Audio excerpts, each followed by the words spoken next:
Yo people, Kung Fu Info here once again for another video update.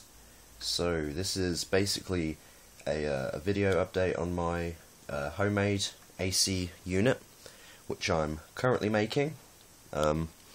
As you can see, I've completely scrapped the old idea with the one milk box, and I currently now have two milk boxes joined together to make one big one.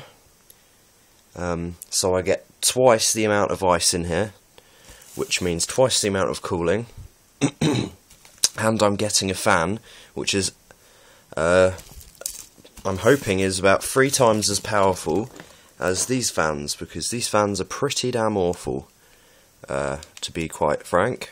The only thing they're good for is the air intake. They're not good for the output at all. It's pretty awful for the output. So, yeah. Now, amount of ice one holds, well, used to hold when I had one. It used to hold 2 bottles and a box, you know, a little box that I had full of ice. Now, with this mod, well, I don't know whether you call it a mod, but it's a upgrade. With this upgrade, it now holds 5 bottles of ice and 1 box of ice. So that's pretty good. That's more than twice as much as what it used to hold, and the output will be twice as powerful. So I'm hoping for a much better cooling experience with this AC unit. Now you can't really see in there too good, so I'm just going to get it in the light. You can see I have put in some. Let me just get the stuff out from the bottom, guys. All the electrics and all that jazz. Right. So I have a tea towel in the bottom. Well, not a tea towel, but a flannel in the bottom to collect all the condensation. And as you can see, it's pretty well padded. It's padded all the way up to about here with bubble wrap. The sides, all the sides are bubble wrapped. All the inside, as you can see, that's much better. You can see right there. Everything is pretty much all bubble wrapped, and that is what's going to keep the whole unit cool. You know, I've sellotaped the sides to make sure that we don't get much of a water build up.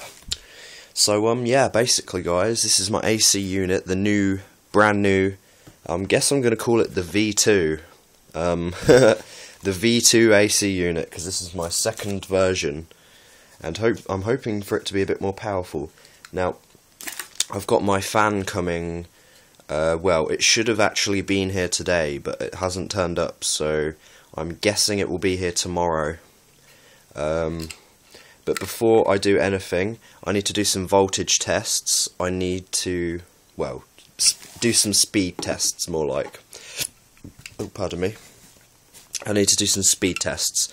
What I mean by speed tests is get my hub, rig it up to one of these fans and my new fan as well, to see, you know, what kind of difference and this fan has on the big fan, because is what actually happens. This fan will take the voltage away from the other the newer fan, which will make the newer fan run slower. I know it's going to make it run slower, but I just want to know how much slower it will make it run. If it doesn't have too much of an effect on it, I'm going to have this in the very back, just in here, you know, on the back, and then I'm going to have the other bigger fan on the front. And then what this will do, this will suck in the air, it will travel across through here, through all the ice, and then be blasted out here with the good fan. But I may scrap that. If the voltage is too much for the big fan, and it just doesn't move as quickly or as powerfully as I would like, then I'm going to scrap that. I'm going to make a couple of holes in the back, or maybe even just a big hole, but more likely be like a couple of holes, and then what that will do, that will allow this big fan to suck all the air through the holes, through all the ice, and blast it out without losing any power at all. But It's just a simple fact of whether it will actually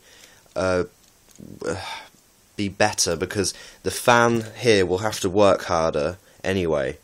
So, you know, with this fan, yeah, it does reduce the voltage, but you get more sort of airflow in a way, because it's sucking in the hot air and turning it into cold air and then blasting it out. That's how it basically works.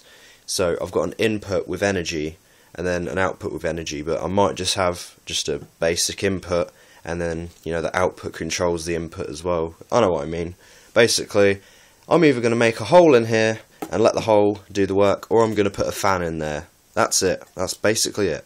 But first off, I have to do some tests with my USB hub, because I don't know how much energy the little fan is going to drain from the big fan, and I need to know, because I need to make sure that I get enough output with the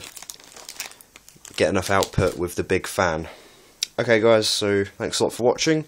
That was a Kung Fu Info production. Peace out guys.